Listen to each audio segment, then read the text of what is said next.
حضرت عبداللہ بن عمر رضی اللہ تعالی عنہما کہ جب وہ اپنے غلاموں میں کسی کو اچھے انداز میں نماز پڑھتے دیکھتے تو وہ اس غلام کو آزاد کر دیا کرتے تھے۔ جب آہستہ آہستہ غلاموں کو یہ پتہ چلا کہ آپ اچھے انداز میں نماز پڑھنے کی وجہ سے انہیں آزاد کر دیتے ہیں تو سب غلاموں نے یہی وتیرہ اپنا لیا۔ غلام اچھی طرح نماز پڑھ کر دکھا دیتے تو حضرت عبداللہ بن عمر انہیں آزاد کر دیتے۔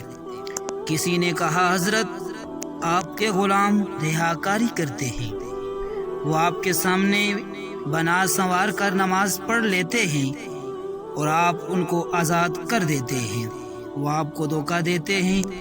تو اس پر حضرت عبداللہ بن عمر نے فرمایا کہ میں اللہ کی محبت میں سچا کیسے ہو سکتا ہوں جب تک کہ میں اس کی محبت میں دھوکہ نہ کھاؤں۔